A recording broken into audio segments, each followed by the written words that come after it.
سونے پہ سہاگا کی بات یہ ہے کہ قیامت خیز لوڈ شیڈنگ ایسے موقع پہ کی جا رہی ہے جب IMF کی شرائط پر بجلی کی قیمتیں آسمان پر پہنچ چکی ہیں۔ بجلی کا بنیادی ٹیرف 16 روپے فی یونٹ سے بڑھ کے 34 روپے یونٹ تک ہو چکا ہے، دگنے سے زیادہ ہو چکا ہے، جبکہ اس میں 8 روپے 25 پیسے مزید بڑھیں گے اور یہ اب ہونے والے ہیں۔ چیئرمین نیپرا توصیف فاروقی نے کل سینٹ کی قائمہ کمیٹی کو یہ بھی بتایا کہ پچھلے ایک سال کے دوران بجلی کے نرخ میں 100% اضافہ ہو چکا ہے، 2 گنا تو ہو چکے ہیں، لیکن اس کے باوجود روپے کی بے قدری کی وجہ سے اس وقت بجلی کی پیداواری لاگت 33 روپے فی یونٹ پڑ رہی ہے۔ یہ ہے آج کے پاکستان کی حقیقت، اور ایک بار پھر وہ حکومت، وہ سیاسی جماعت جو کہ دعوے دار تھی کہ پاکستان سے بجلی کا بحران ختم ہو گیا ہے، لوڈ شیڈنگ ختم ہو گئی ہے، اس کے دور میں ایک بار پھر بجلی کا بحران اور لوڈ شیڈنگ اتنی ہی شدت سے واپس آ گئی جو کہ اس کے پرانے دور میں ہوا کرتی تھی۔ ایک بار پھر پاکستانی 10 سے 12 گھنٹے کی بجلی کی لوڈ شیڈنگ سہ رہے ہیں۔ وجوہات جاننے کی کوشش کریں گے۔ انرجی امور کے ممتاز سینئر صحافی خالد مصطفیٰ ہمارے ساتھ موجود ہیں۔ بہت بہت شکریہ خالد مصطفیٰ صاحب۔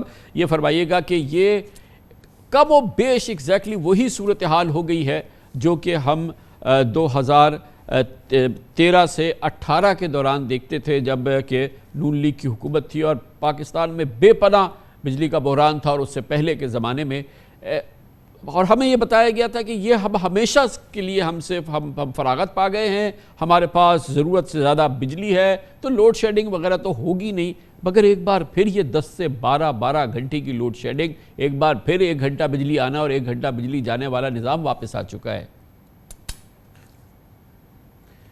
جی السلام علیکم Kamran sahab, for making me the part of your very popular programme.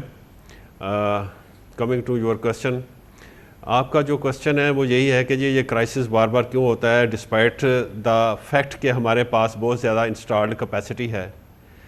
اس کی مین وجہ کامران صاحب یہ ہے کہ ہم نے جب بھی کوئی پاور پالیسی بنائی ہے وہ ہمیشہ ریئیکٹیو ہوئی ہے۔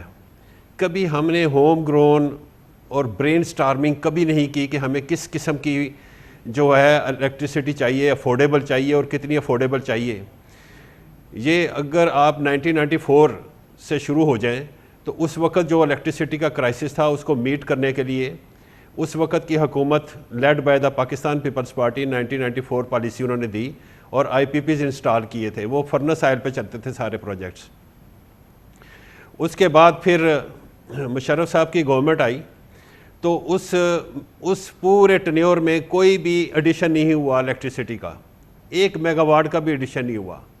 اور جب 2007 آیا تو اس وقت جو تھا گیس کرائسس بھی نمودار ہونا شروع ہو گیا تھا اور الیکٹریسٹی کرائسس بھی تھا، اور یہ وہی دور ہے جس میں سرکل ڈیٹ بھی جو تھا پہلی دفعہ نمودار ہوا تھا اور تقریباً 100 بلین کا آ گیا تھا۔ اس کے بعد پاکستان پیپلز پارٹی کی گورنمنٹ آئی اور پاکستان کی پیپلز پارٹی کو اس وقت کی سپریم کورٹ نے اتنا ٹف ٹائم دیا کہ وہ کام بالکل نہیں کر سکے، اور وہ بڑھتا کرائسس جو تھا وہ بہت زیادہ مانسٹر کی شکل اختیار کر گیا تھا لوڈ شیڈنگ کا۔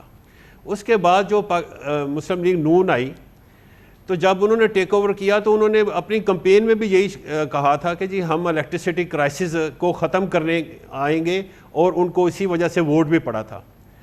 اور جب وہ آئے تو انہوں نے بھی ریئیکٹیو پالیسی دی، کیونکہ کرائسس بہت زیادہ تھا، 24 گھنٹے میں سے 20 گھنٹے لوڈ شیڈنگ ہوا کرتی تھی اس وقت، اور تقریباً جو اکنامک پہیہ تھا وہ بالکل جیم ہو چکا ہوا تھا، لوگ سڑکوں پہ تھے اس وقت بھی۔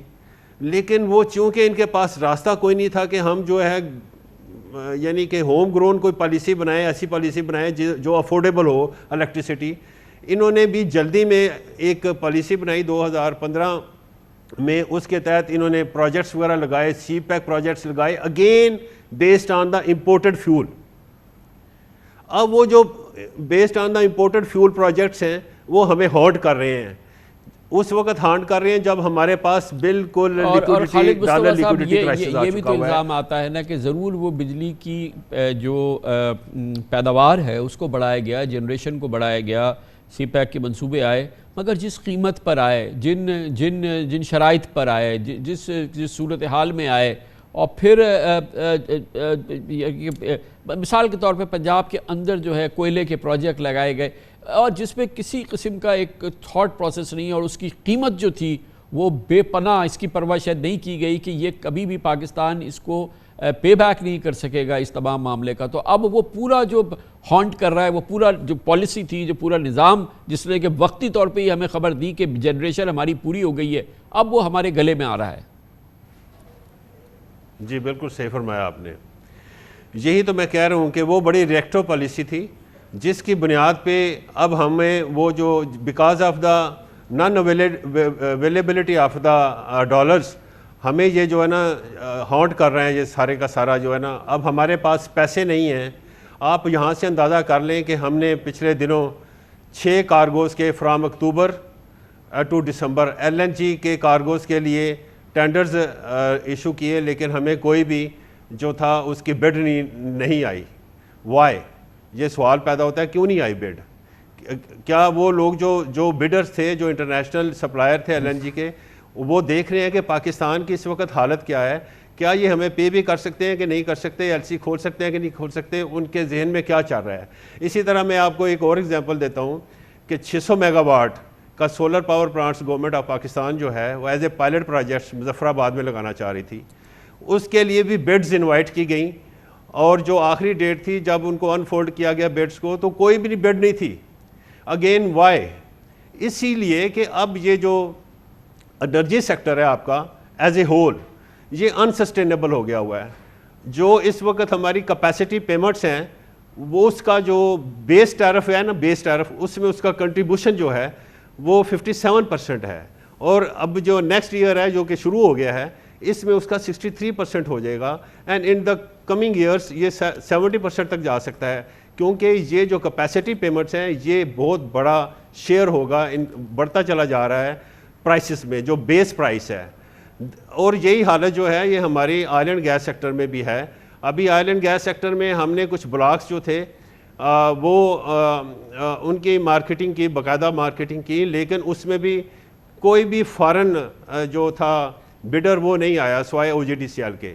تو OGDCL کے پاس یا PPL کے پاس یا GHPL کے پاس اتنے پیسے نہیں ہیں کہ وہ ایکسپلوریشن پروڈکشن جو ہے وہ بہت زیادہ تیزی سے کر سکے، کیونکہ ان کو بھی جو وہ بھی سرکو ڈیٹ کا بہت بری طرح شکار ہیں. تو یہ جو لیکوڈیٹی کرائسس جو ہے سرکو ڈیٹ کی وجہ سے اس کی وجہ سے ایکسپلوریشن پروڈکشن جو ہے وہ بھی بڑی بری طرح امپیکٹ ہو رہی ہے. جی تو خالد صاحب پھر اب ایک تو یہ اس وقت کی جو یہ سچویشن ہے یہ کتنا امپیکٹ کر رہی ہے ہماری گروتھ کو، ہماری انڈسٹریل آؤٹ پٹ کو اور ہماری اوور آل آؤٹ پٹ کو، یہ کتنا ہمارے صنعت کو، کاروبار کو، تجارت کو، یہ بھی تو ایک کاسٹ ہے نا جو اکانومی کے ذریعے ہم پر پڑ رہی ہے.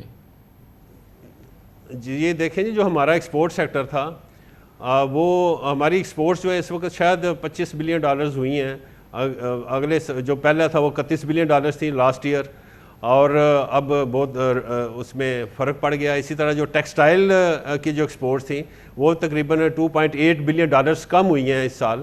اگین اس کی مین وجہ کیا ہے؟ مین وجہ یہ ہے کہ جو ریجنل کمپیٹیٹیو ٹیرف ہے جو کہ ویتنام کو ملتا ہے، بنگلہ دیش کو یا انڈیا وغیرہ کے پاس ہے، تو وہ ان کی جو پروڈکٹس ہیں جب وہ انٹرنیشنل مارکیٹ میں جاتی ہیں تو ہماری جو پروڈکٹس جب جاتی ہیں تو وہ ان کمپیٹیٹیو ہو جاتی ہیں because of the in put cost. اب گورنمنٹ آف پاکستان کے پاس بھی اتنی آپشنس نہیں تھی. جب ہم IMF کے پروگرام میں گئے ہیں انہوں نے کہا جی کہ یہ جو ریجنل کمپیٹیٹیو ٹیرف جو آپ ایکسٹینڈ کر رہے ہیں ایکسپورٹ سیکٹر کو، یہ آپ اس کو ودرا کریں.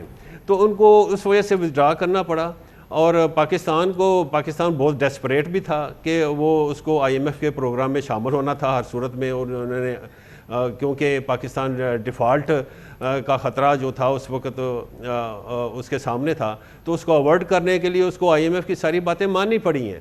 لیکن سوال یہ پیدا ہوتا ہے کہ ہم جب پالیسی بناتے ہیں، اب رینیویبل والی پالیسی بنا رہے ہیں ہم، لیکن جو بھی ہم پروجیکٹ لانچ کرنا چاہتے ہیں اور اس کی کمپیٹیٹیو بڈنگ کرتے ہیں تو بڈ نہیں آتی. اس کی مین وجہ یہی ہے کہ ہمارے پاس LCs کھولنے کے لیے پیسے نہیں تھے. اب شاید صورتحال بہتر ہو جائے، اور کوئی جب ڈالرز کا انفلوز بڑھ جائے گا، IMF کے پیسے آنے شروع ہو جائیں گے، فرینڈلی کنٹری سے پیسے آنے شروع ہو جائیں گے، تو اس سے جو میں سمجھتا ہوں کہ پاکستان جو ہے اسپاٹ کارگوز بھی خریدنے کی پوزیشن میں آ جائے گا. تو اس سے جو ہے حالات بہتر ہونے شروع ہو جائیں گے. اور اس وقت جو ہماری جو جی تو گیس کا کرائسس ہے خالد وہ مصطفیٰ صاحب انشاءاللہ ایسا ہو، لیکن جب 9 من تیل ہوگا تو رادھا ناچے گی، اور گویا کہ اس وقت پاکستان میں بجلی کے بحران کے ختم ہونے کی یا کم ہونے کے آثار پیدا ہوں گے. اس وقت تو ہم ایک بار پھر اپنے تاریخ کے بدترین بجلی کے بحران سے، لوڈ شیڈنگ کے زمانے سے گزر رہے ہیں. کمرشل بریک، اس کے بعد ذکر کریں گے معیشت کب اس قابل ہوگی کہ وہ اپنے پاؤں پہ خود کھڑی ہو سکے، اس کے لیے اقدامات بیرونی سرمایہ کار کب آئیں گے، کب پاکستان کی خواہش کہ وہ کچھ خریداری انٹرنیشنل کرنی چاہتی ہے، اس کے لیے جو سیلرز ہیں وہ ہمیں انٹرٹین کریں گے، ہمیں جواب دیں گے. یہ پاکستان کی بری حالت، یہ جو اتنی تباہ کن صورتحال ہے، یہ کیسے ختم ہوگی، اس کا جائزہ لیں گے. آج اس سلسلے میں ایک بار پھر بڑا متحرک ہو چکی ہے SIFC special investment facilitation council, جو کہ فوج کی چھتری تلے بنے ہے. آج اس کا پہلا اجلاس ہوا ہے. ان تمام امور پہ بات کریں گے چھوٹے سے وقت.